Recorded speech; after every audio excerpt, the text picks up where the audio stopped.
Bom, então vamos começar.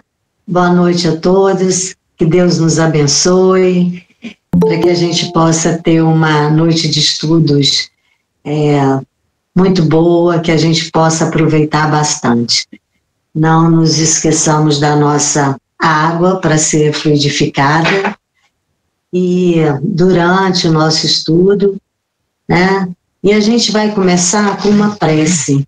E essa prece é uma prece escrita, é uma prece do Espírito André Luiz, de Francisco Cândido Xavier, está no livro Voltei, pelo irmão Jacó. Tá? Então diz assim a prece do Espírito André Luiz. Senhor Jesus, dai-nos o poder de operar a própria conversão para que o teu reino de amor seja irradiado do centro de nós mesmos. Contigo em nós converteremos a treva em claridade, a dor em alegria, o ódio em amor, a descrença em fé viva, a dúvida em certeza, a maldade em bondade, a ignorância em compreensão e sabedoria, a dureza em ternura, a fraqueza em força, o egoísmo em cântico fraterno, o orgulho em humildade, o torvo mal em infinito bem. E sabemos, Senhor, que de nós mesmos somente possuímos a inferioridade, de que nos devemos desvencilhar, mas unidos a Ti somos galhos frutíferos na árvore dos séculos, que as tempestades da experiência jamais deceparão. Assim, Mestre amoroso, digna-te amparar-nos a fim de que nos elevemos ao encontro de Tuas mãos sábias e compassivas, que nos erguerão da inutilidade para o serviço da cooperação divina, agora e para sempre. Que assim seja. Bom, uma prece belíssima, né? Nós vamos dar início agora à nossa página de luz, né? Depois Rafael entra com o livro O Nosso Lar. Aí eu escolhi hoje um texto de Neio Lúcio, né, e que chama A Mensagem da Compaixão. Eu queria muito que, depois que eu fizesse a leitura e o comentário, que alguém pudesse acrescentar alguma coisa, porque senão fica muito unilateral, né? Só eu falando. Então, eu gostaria muito da participação de vocês, das dúvidas, que a gente pudesse conversar, tá? Então, chama-se A Mensagem da Compaixão. Diz assim: dentro da noite clara, a assembleia familiar em casa de Pedro centralizara-se no exame das dificuldades no trato com as pessoas. Como estender os valores da Boa Nova? Como instalar o mesmo dom e a mesma bênção em mentalidades diversas entre si? Findo o longo debate fraternal em que Jesus se mantivera em pesado silêncio, João perguntou-lhe preocupado: Senhor, que fazer diante da calúnia que nos dilacera o coração?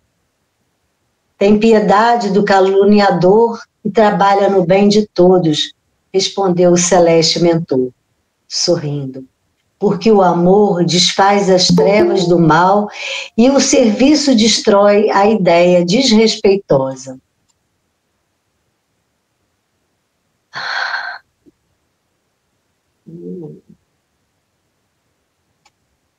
Gente, desculpa aqui um bocadinho, meu computador está...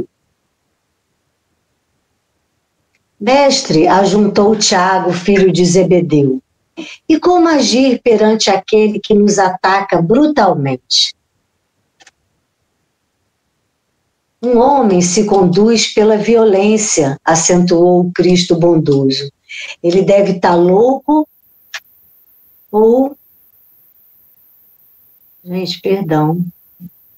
Ele deve estar louco ou envenenado. Auxiliemo-lo a refazer-se. Senhor, aduziu Judas, mostrando os olhos esfogueados.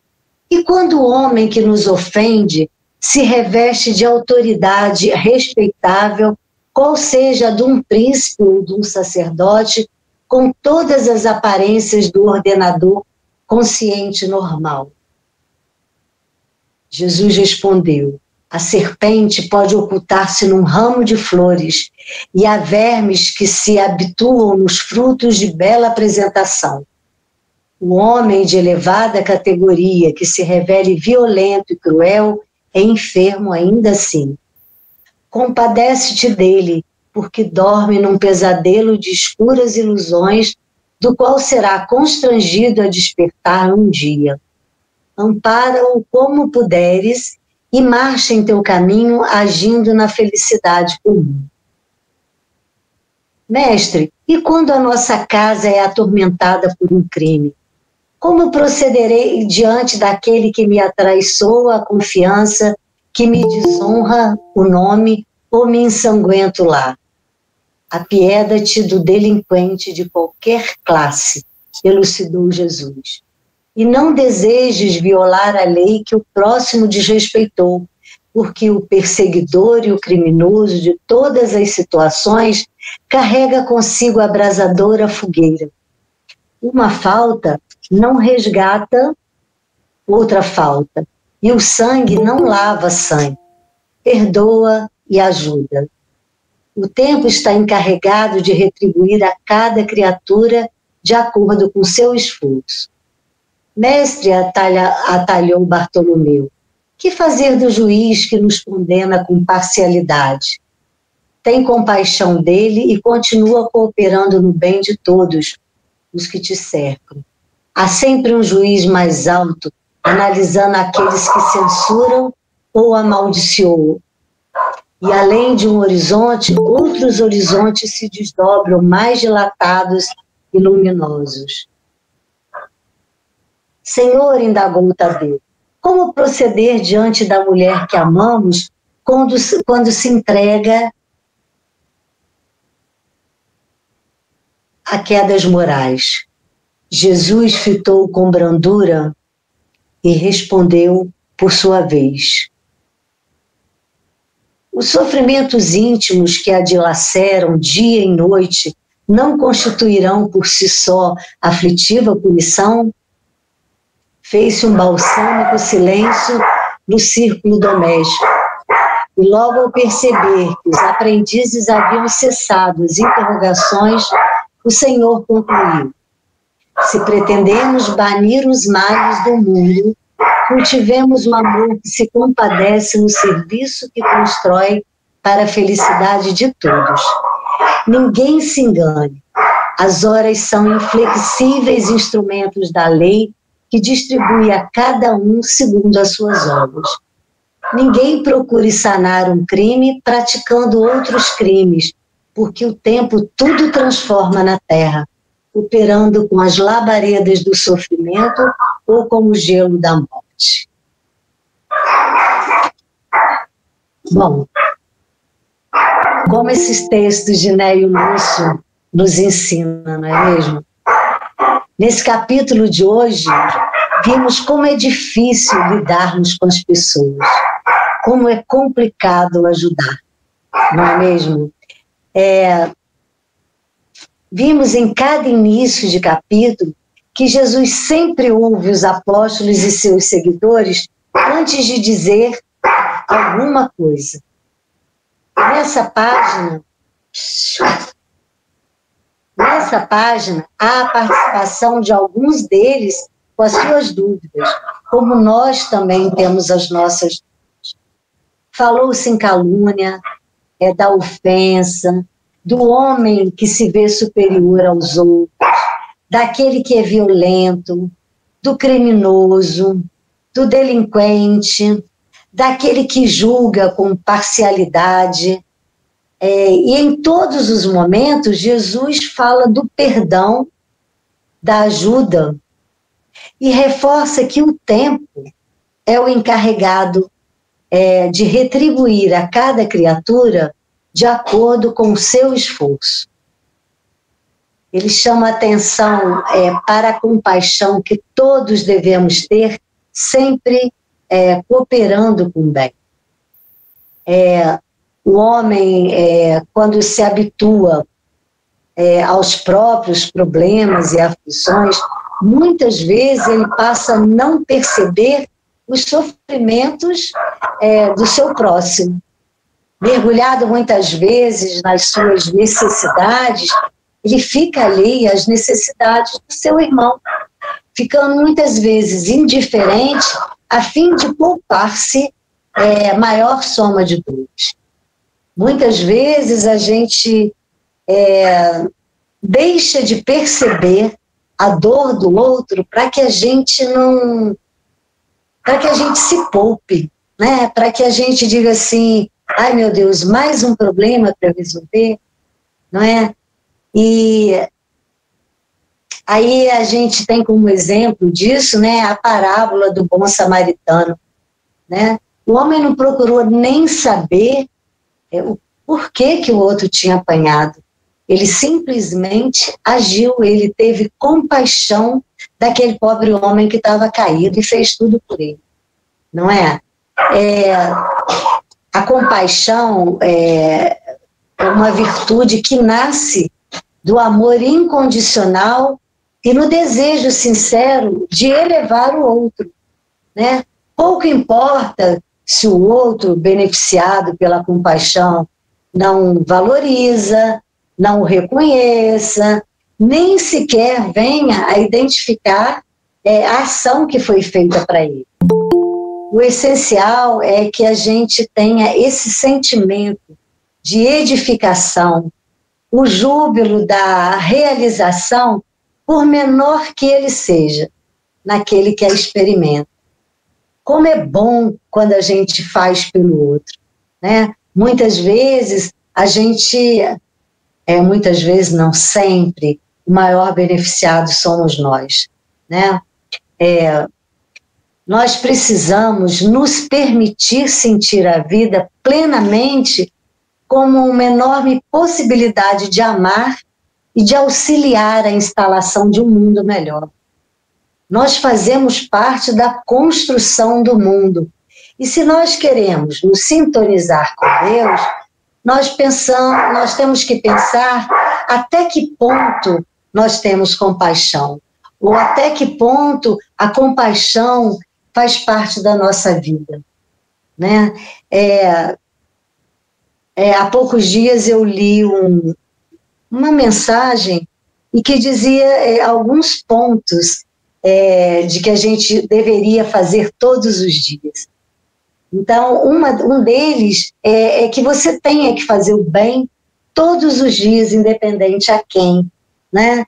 Existem pessoas que saem todo dia em busca de alguém que ele possa ajudar. É um prato de comida, é uma palavra amiga, né? É uma situação que você pode resolver pelo outro, né? Hoje, com a internet, a gente vê a quantidade de gente pedindo as coisas para que a gente resolva, para que a gente ajude, né? E a gente tem que pensar até que ponto nós temos sentido compaixão pelos nossos irmãos, né?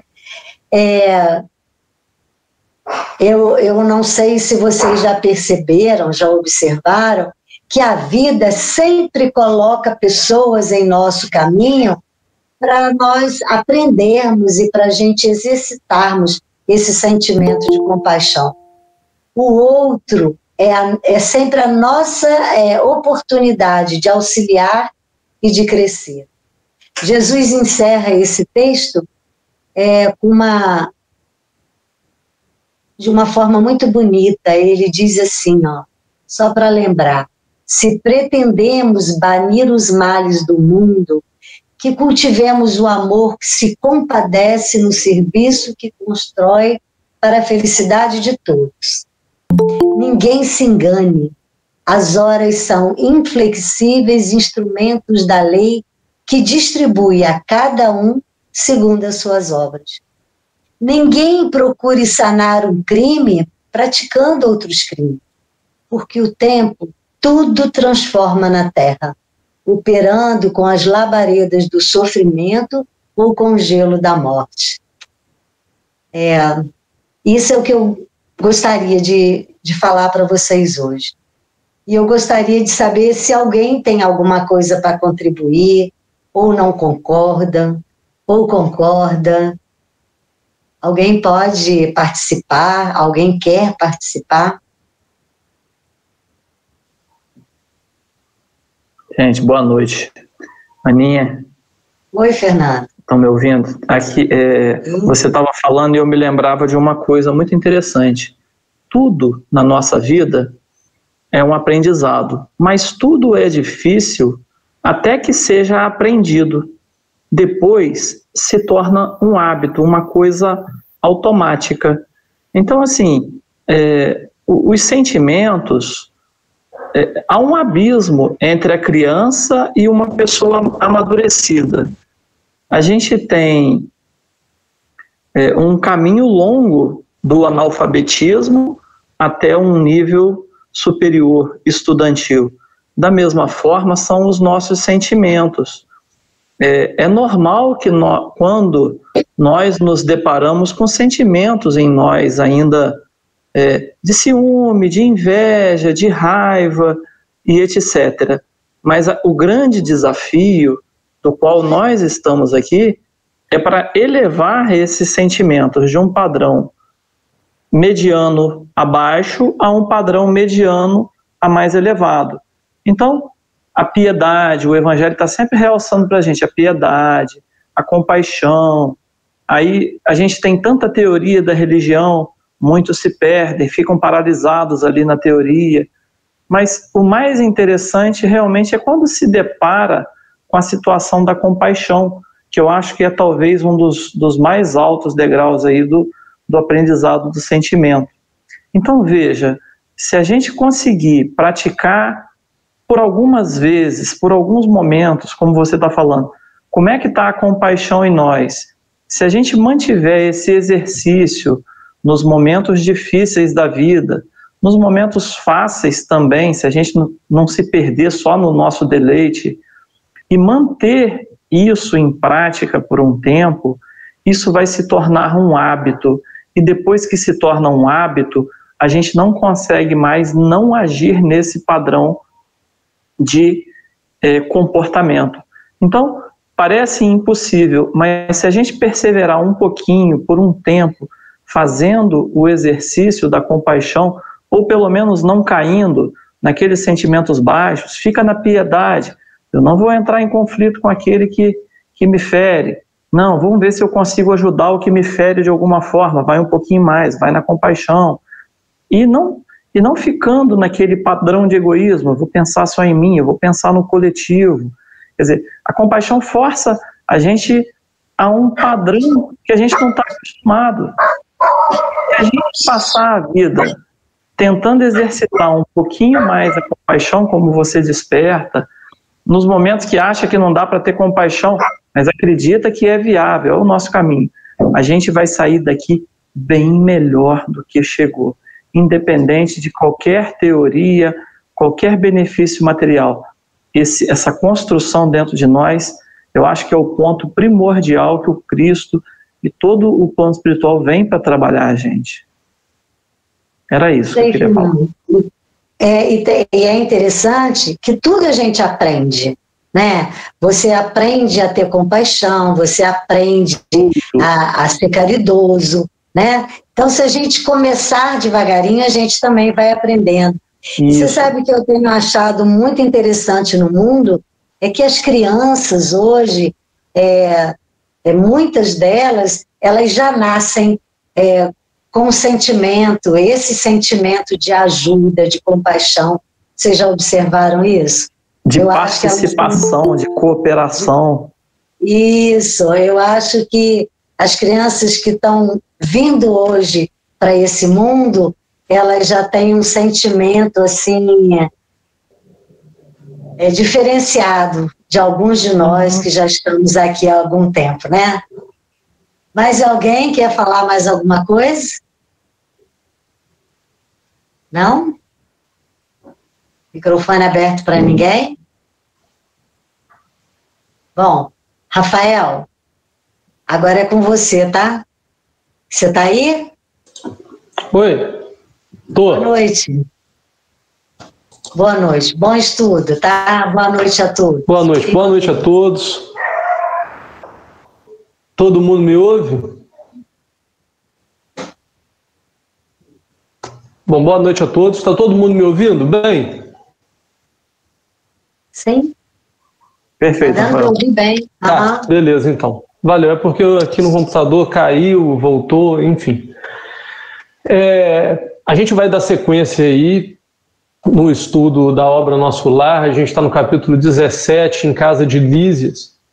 E na semana passada nós conversávamos sobre a importância do ensinamento moral que nós temos dentro da obra Nosso Lar. Hoje, a gente segue no capítulo 17, lembrando de mais um detalhe de quando a gente estuda a obra de André Luiz. Nós estamos diante de uma literatura espírita. Existe uma diferença muito grande entre literatura espírita e doutrina espírita. Por quê? Porque dentro da literatura espírita nós temos os romances, os poemas, os contos, como os contos de Naio Lúcio, e a gente percebe o seguinte, que em muitos detalhes que estão na obra de André Luiz, eles vêm numa forma romanceada. Então muitas frases, elas têm um tom mais significativo, que não quer dizer realmente que os espíritos usaram essa frase quando conversaram com André Luiz. Mas André Luiz abre esse diálogo no romance para justamente nos fazer entender a preocupação, o pensamento e qual é o ritmo de vida dos espíritos no plano espiritual e como eles procedem de acordo com a categoria ou de acordo com a evolução em que se situam no plano espiritual. Então, essas considerações são importantes para nós podermos analisar o diálogo de André Luiz, analisar os detalhes contados por André Luiz. São considerações bem importantes, porque senão a gente começa a fazer uma leitura muito mais apegada à letra do que ao espírito da mensagem. Então a gente vai seguir, a partir disso, eu vou reproduzir aí para a gente seguir na leitura. Bom, nós avançamos na semana passada uma parte desse capítulo. Está todo mundo lendo bem assim, nesse tamanho? Então a gente, só recapitulando, a gente viu o quê? Que o ministro Clarencio tinha avisado a André Luiz que ele não tinha condições de trabalhar. André Luiz ficou muito triste, encontrou-se com a mãe dele, que veio visitá-lo, e a partir do diálogo com a mãe, que explicou várias coisas a ele, que mostrou a importância de conhecer a justiça divina, a lei divina, e a importância do trabalho e do sofrimento como mecanismo evolutivo do espírito, André Luiz, a partir dali, cria uma nova sintonia mental e é convidado por Lísias a ir conversar com Clarencio, que dá a ele autorização para ele começar a trabalhar. E aqui a gente vê o seguinte: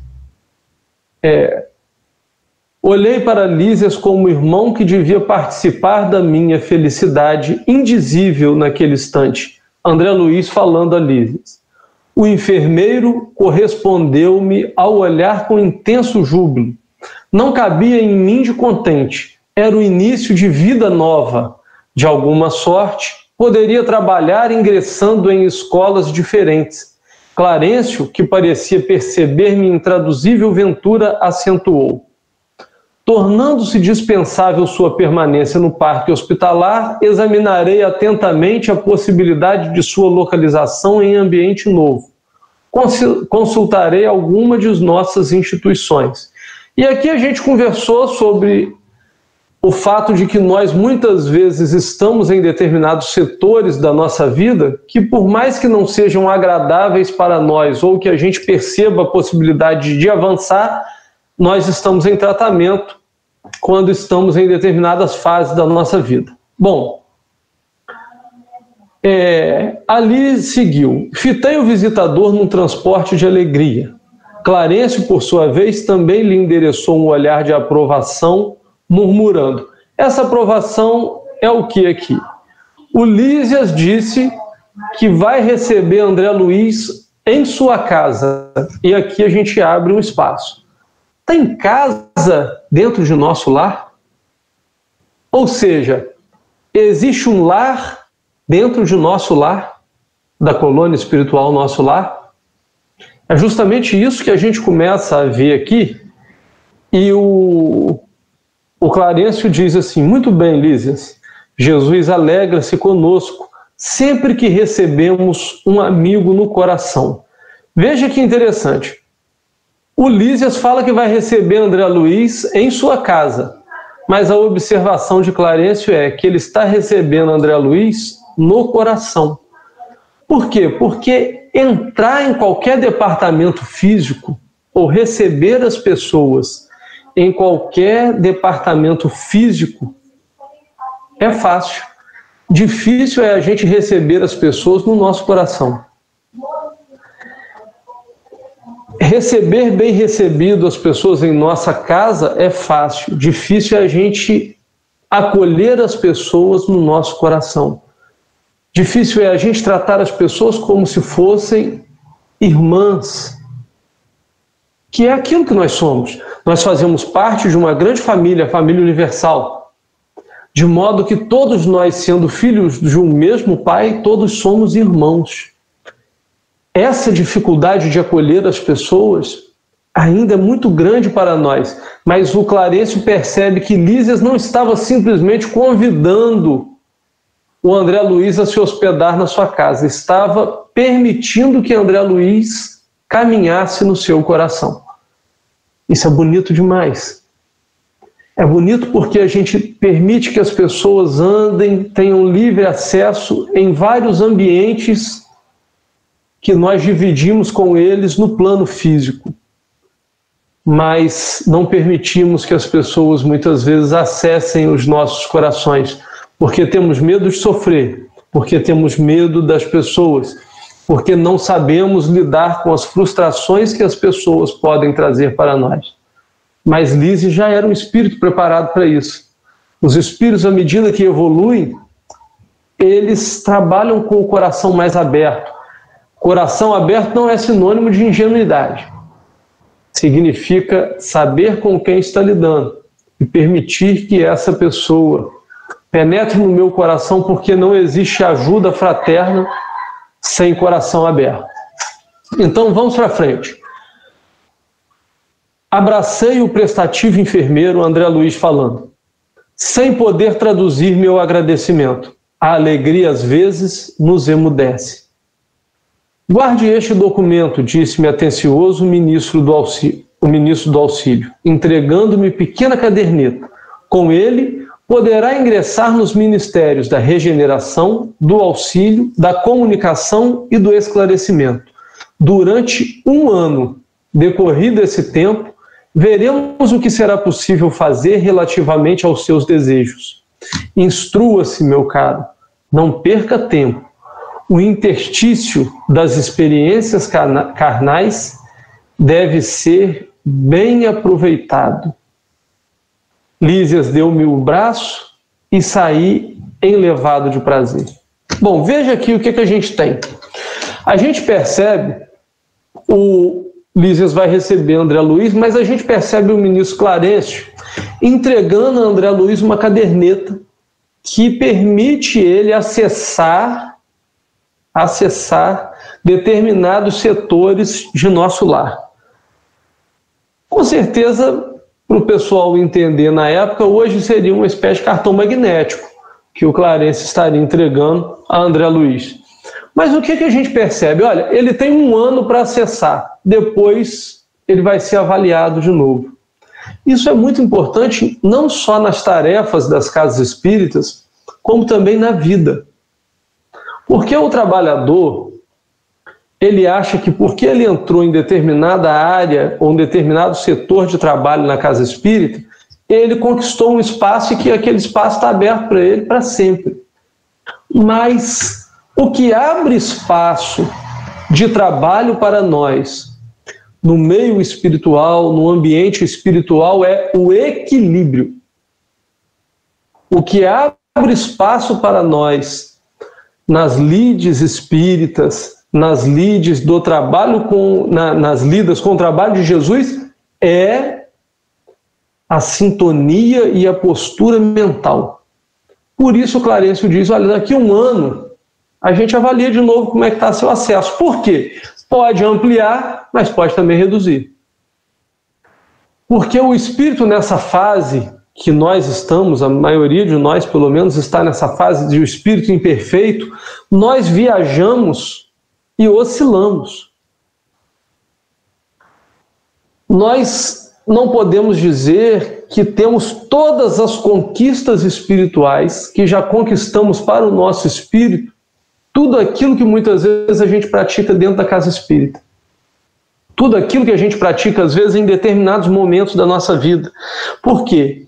Porque veja que muitas vezes nós estamos caridade pura, mas outras vezes, embora conservando o verniz espiritual, as nossas intenções não são das melhores.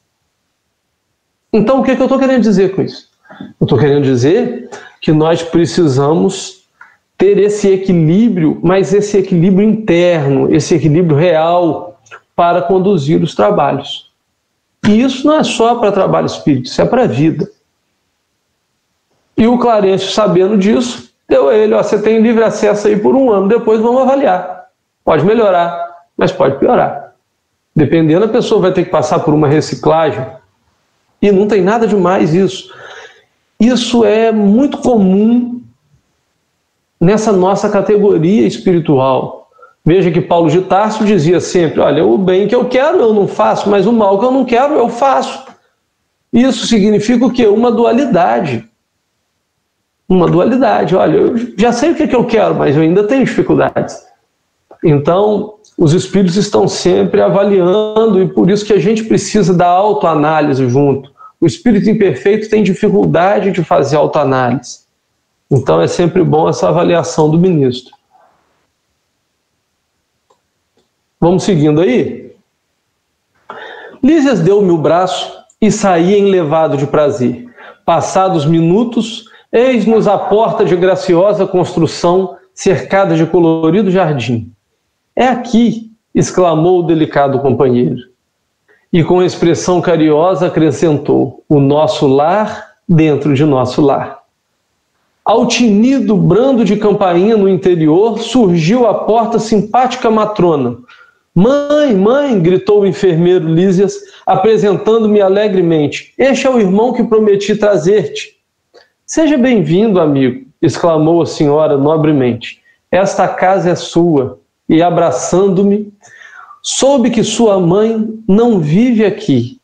Nesse caso, terá em mim uma irmã com funções maternais. Não sabia como agradecer a generosa hospitalidade. Ia ensaiar algumas frases para demonstrar minha comoção e reconhecimento, mas a nobre matrona, revelando singular bom humor, adiantou-se adivinhando os meus pensamentos. Está proibido de falar em agradecimentos, André. Não faça. Obrigar-me-ia a lembrar, de repente, muitas frases convencionais da terra. Rimo-nos todos e murmurei comovido. Que o Senhor traduza meu agradecimento a todos em renovadas bênçãos de alegria e paz. Então veja, o que a gente percebe? Os espíritos têm uma casa própria em nosso lar. Se foi pelo Minha Casa Minha Vida, se foi financiado, a gente não sabe. A gente sabe o seguinte, lá atrás nós vimos que para conseguir alguma coisa em nosso lar precisa de bônus hora. Agora, se ele conquistou a casa e foi pagando em bônus horas dividida a prestação, nós não sabemos. O fato é que conquistar um ambiente em nosso lar significa ter conquistado mérito espiritual.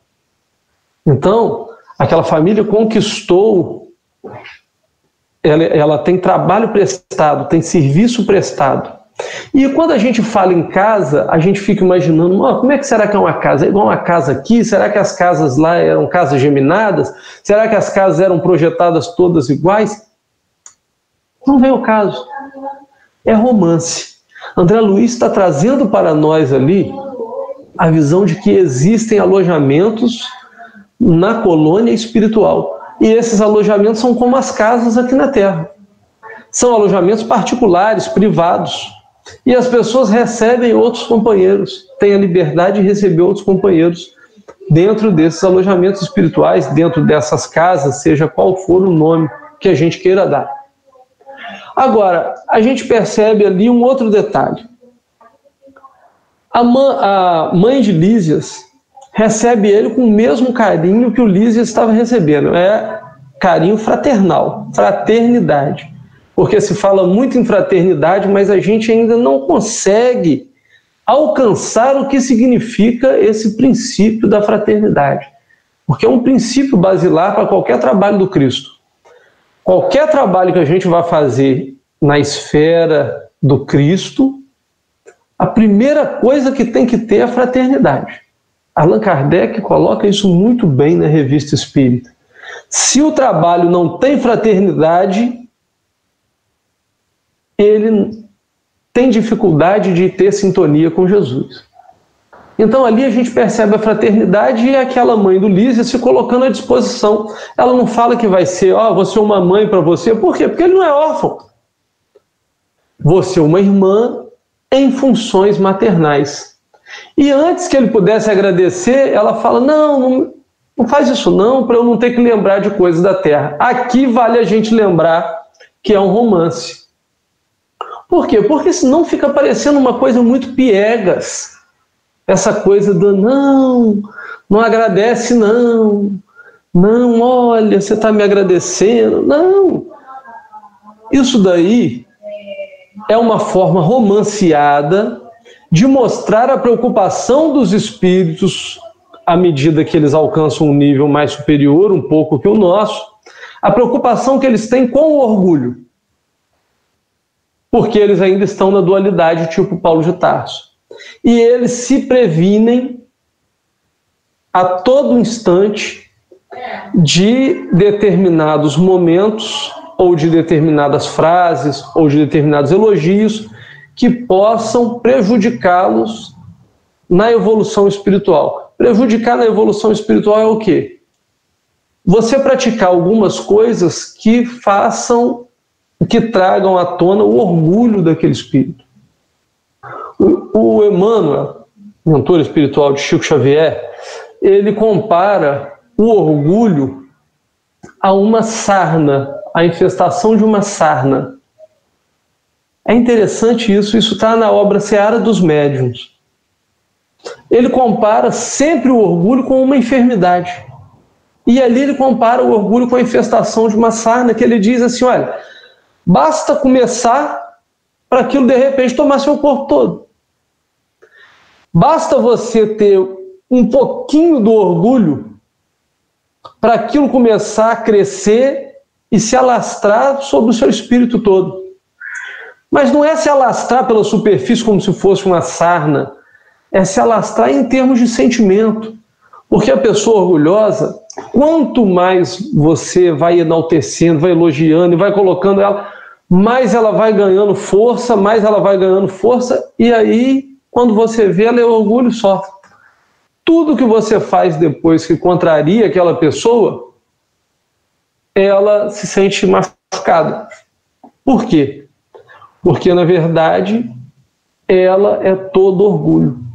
As pessoas orgulhosas, elas se ferem com mais facilidade do que as pessoas menos orgulhosas. Nós não estamos querendo dizer que, mas existe alguém sem orgulho?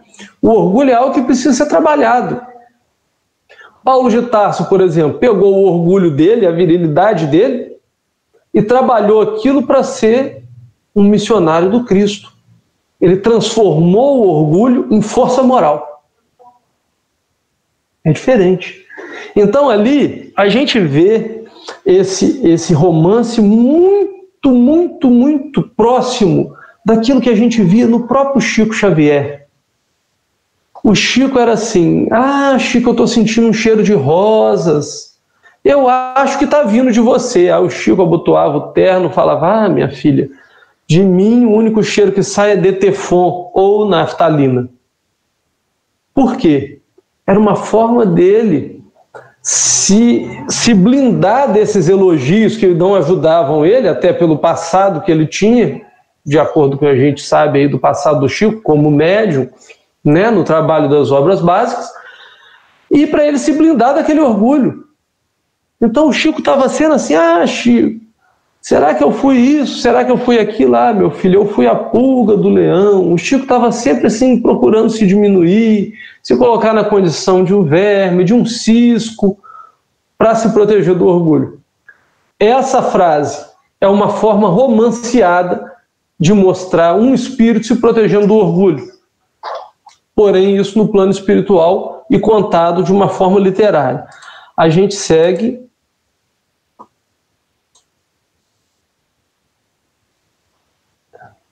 Rimo-nos todos e murmurei. Que o Senhor traduza meu agradecimento a todos em renovadas bênçãos de alegria e paz. Entramos. Ambiente simples e acolhedor. Móveis quase idênticos aos terrestres. Objetos em geral demonstrando pequeninas variantes. Quadros de sublime significação espiritual. Um piano de notáveis proporções.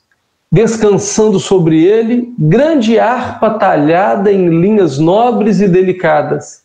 Identificando minha curiosidade, Lísias falou prazenteiro.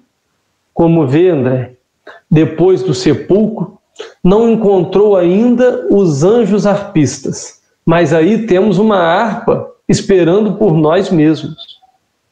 Ó, Lísias, atalhou a palavra materna carinhosa. Não faças ironia. Não te recordas como o Ministério da União Divina recebeu o pessoal da elevação no ano passado, quando passaram por aqui alguns embaixadores da harmonia?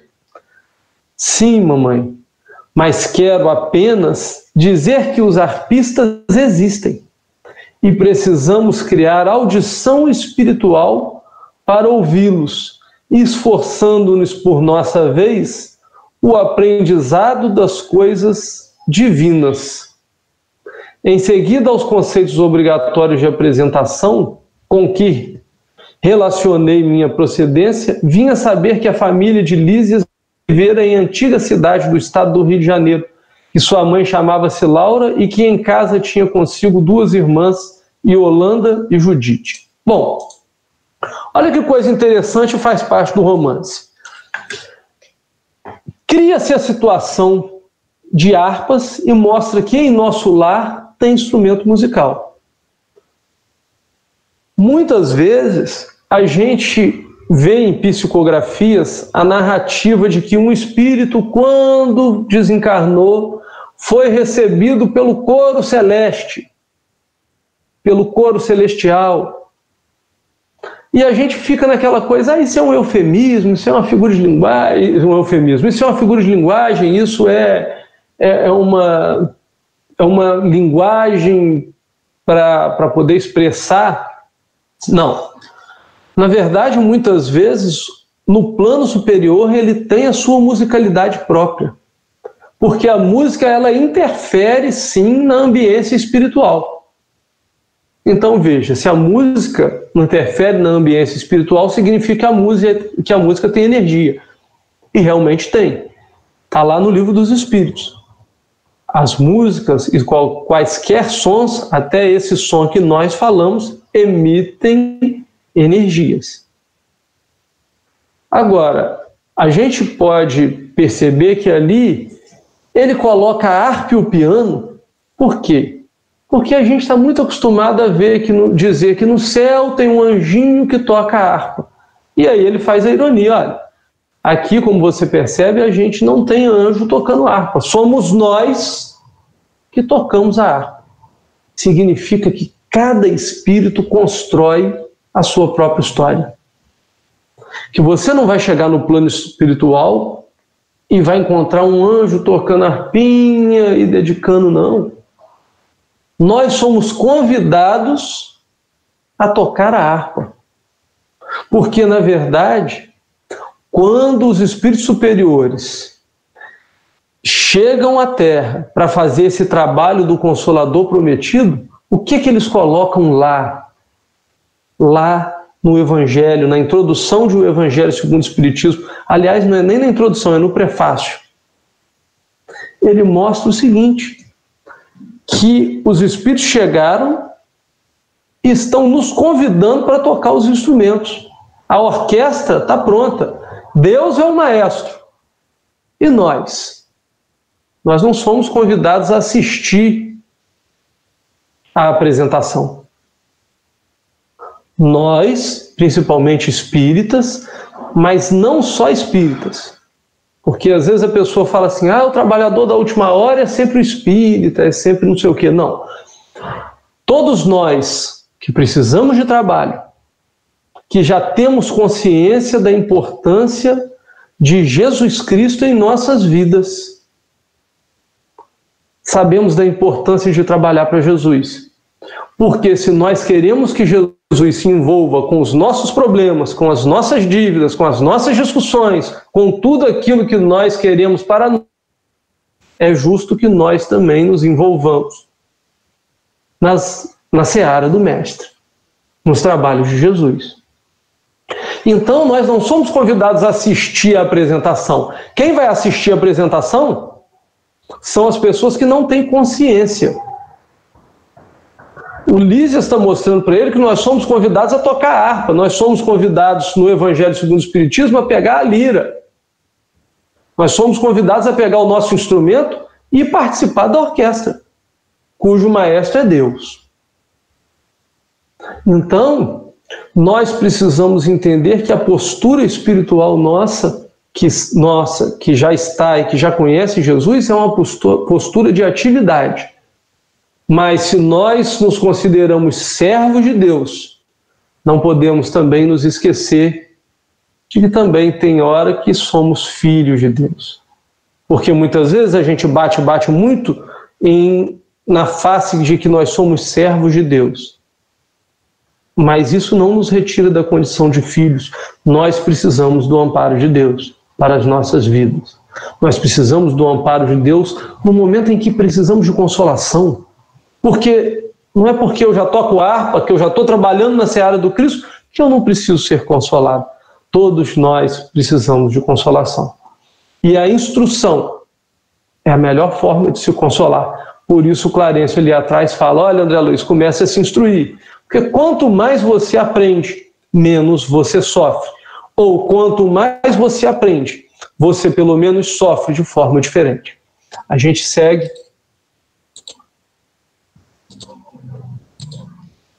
Para fechar o capítulo.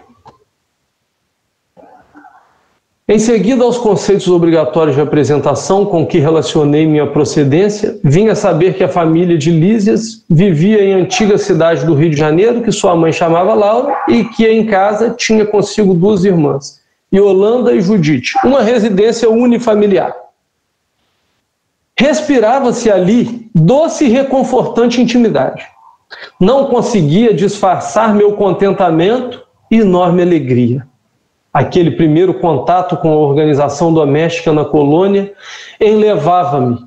A hospitalidade cheia de ternura arrancava-me ao espírito notas de profunda emoção.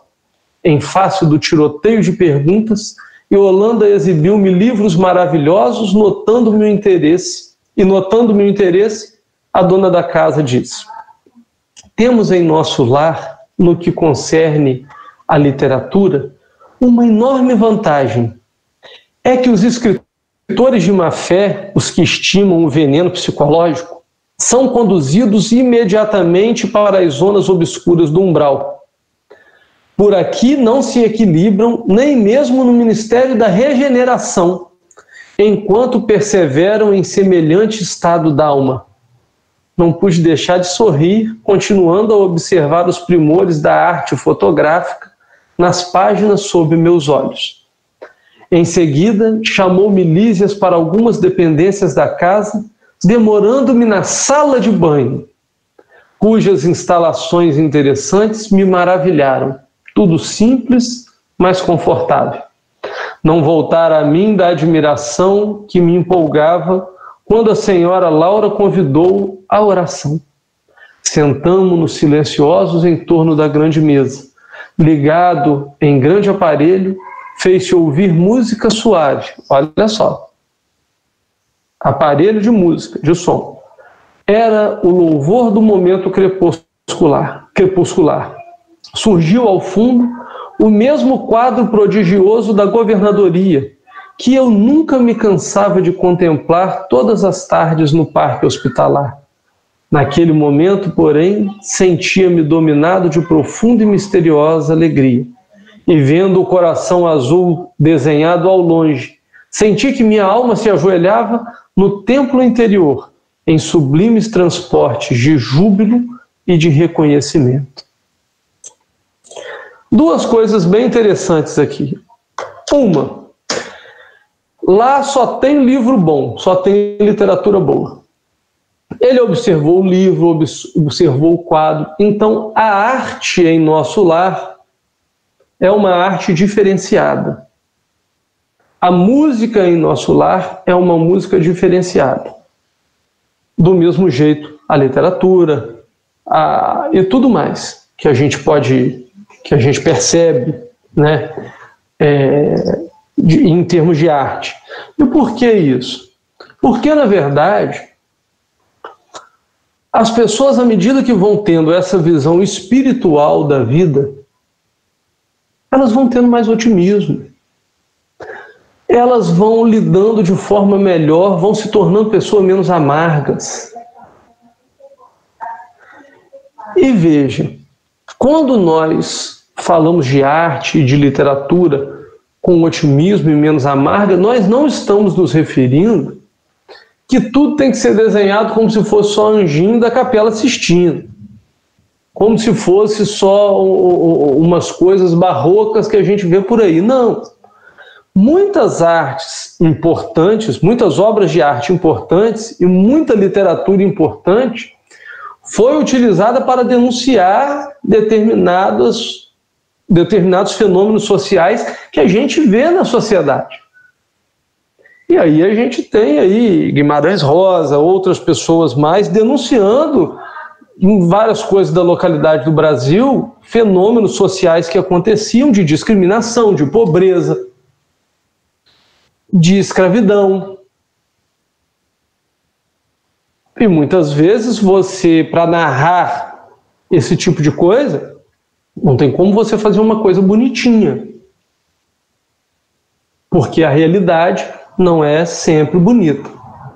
Mas quando esse interesse, quando essa intenção envolve a literatura, ela é de qualidade. O que chama atenção, então, é o seguinte: qual a postura mental de quem escreve? Qual a postura mental de quem faz a arte? Como ela enxerga o mundo? Ela tem a visão espiritual do mundo? Porque todas as vezes que a gente tem essa visão espiritual, a gente enxerga o mundo de forma diferente. Por isso que em Obras Póstumas, Allan Kardec inaugura um capítulo que fala da arte espírita. E todo mundo pensa que arte espírita, música espírita, é ficar falando, contando música que parece mais aquelas músicas de jardim de infância. Você canta uma música contando sempre uma historinha, um conceito. Isso é muito bonitinho em evangelização. Mas a arte espírita que se fundamenta nos preceitos espíritas, os preceitos espíritas são Deus, reencarnação, imortalidade da alma, comunicabilidade dos espíritos, diversidade dos mundos, pluralidade dos mundos habitados. Então, o que isso quer dizer? Quer dizer que a pessoa que tem essa noção de mundo, ela enxerga o mundo de forma diferente e tende a construir obras de arte melhores. não significa dizer que tem que falar ali conceito de perispírito no meio da música, que tem que falar conceito de Deus no meio da música. Por quê? Porque Deus está em toda parte. Tudo aquilo que eu faço de belo, eu estou trazendo o conceito de Deus para dentro da minha obra de arte. Porque música, só existe música se for boa. Se não é boa, não é música, gente. É muito simples. Música é todo aquele som que é bom. Ah, mas isso não é bom. Não é música. É muito simples. Muito simples. Eu me lembro disso, e quem dizia isso era o... Ah, meu Deus, esqueci o nome dele. Era um sambista, ele tocava bateria com Chico Buarque. E ele falava, música só pode ser boa. O Wilson das Neves, se não for boa, não é música. Então, a gente vai perceber que a pessoa com essa visão, ela muda. E qual é a prova que a gente tem disso? Humberto de Campos. Humberto de Campos tinha uma forma de escrever e uma preocupação ao escrever. A preocupação de Humberto de Campos era agradar os críticos, os leitores, os críticos da sua época, e escrevia de acordo com aquilo que o seu coração mandava e de aquilo com o que a finança mandava, com o que os críticos mandavam. Quando ele é resgatado no plano espiritual e abre a sua visão, Humberto de Campos vai falar ali na introdução da Boa Nova que agora ele não se preocupava mais em escrever para agradar, mas sim em escrever com proveito. Esse é o fenômeno do Evangelho em nós. A nossa preocupação muda. Quando o Evangelho chega aos nossos corações, tudo aquilo que a gente antes não se preocupava, a gente passa a se preocupar. E tudo que era preocupação, que era detalhe, a gente já não está muito preocupado com aquilo. É uma mudança total de valores. Nós vivemos uma sociedade hoje que vive uma crise de valores enorme. E a gente não precisa ir longe. Basta perceber que muitas vezes nós encontramos, ou pelo menos encontrávamos, cervejarias patrocinando o esporte. Mas essas coisas combinam? Nós encontrávamos pessoas com o corpo escultural, mulheres lindas, com o corpo todo trabalhado, fazendo propaganda de cerveja. Mas vai beber cerveja todo dia para ver como que vai ficar o corpo. É uma inversão de valores. As coisas não precisam ter sintonia, porque o objetivo não é espiritual, é material. A preocupação aqui de André Luiz, então, ele percebe que a preocupação muda completamente dentro da colônia espiritual. A preocupação não é agradar, é ser proveitoso para o espírito. E falando em proveito para o espírito, eu quero encerrar anotando ali o seguinte: sala de banho. Espírito toma banho, gente? Não está desencarnado? Ah, mas o perispírito é semimaterial. Semimaterial é um negócio muito esquisito. Porque semimaterial é uma palavra que Kardec arranjou para não dizer que é a mesma matéria que vibrava na dimensão aqui da Terra. Porque não existe semimaterialidade. É uma matéria em outro nível, em outra dimensão, que ele chamou de semimaterial. Eu posso até estar enganado ao falar dessa forma sobre esse componente semimaterial, mas, assim, se eu tiver, alguém depois me corrige. Mas o fato é o seguinte: precisa de banho no perispírito? Porque a gente lembra lá de trás. O que Kardec fala? A gente tem espírito, perispírito e corpo físico. Quando morre, fica o corpo físico, vai para o plano espiritual, perispírito e espírito. E aí tem sala de banho. Como é que funciona isso, será? Mais uma vez, a gente precisa do romance. A gente precisa do romance, dessa visão romanceada. Porque como é que será que funciona essa água de banho? A gente lembra ali, tinha rio em nosso lar, tem rio. A água vai para as casas de nosso lar. Será que tem chuveiro? Como é que será que funciona esse banho? O fato é que nós captamos fluidos de acordo com a nossa mente. A nossa mente, ela atrai determinados tipos de fluido. Será que quando o espírito precisa fazer uma visita ao umbral, igual eles fizeram para resgatar André Luiz, quando volta, será que tem que tomar banho? Mas não é mental a limpeza? Mas será que todos os espíritos já têm essa capacidade evolutiva de se equilibrar mentalmente? Então veja, se aqui no centro a gente toma água fluidificada, lá seria um banho fluidificado. Ou, para quem gosta da Umbanda, seria um banho de descarrego? Como é que será que funciona isso? É a literatura espírita, é o romance. O fato é que André Luiz mostra que nós estamos numa colônia muito próxima da Terra e que tem hábitos e que tem departamentos e tem muitas vezes outros utensílios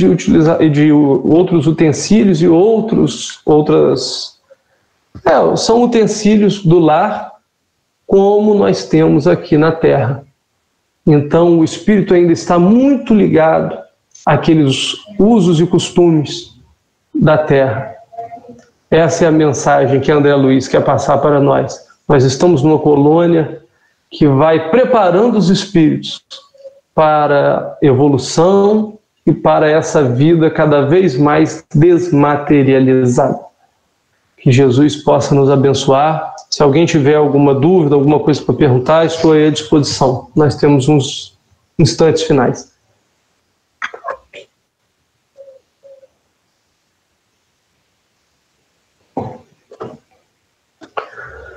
Bom, vamos orar então.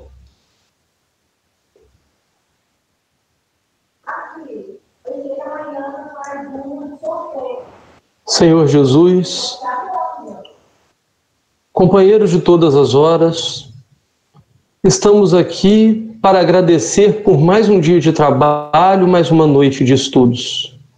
Abençoa-nos, Senhor, hoje, a fim de que possamos mudar a nossa vida, mudar o nosso olhar sobre a vida, a fim de que possamos melhorar o nosso coração e abrir espaço para receber as pessoas que necessitam de acolhimento dentro dos critérios de segurança e dentro dos critérios, de prudência.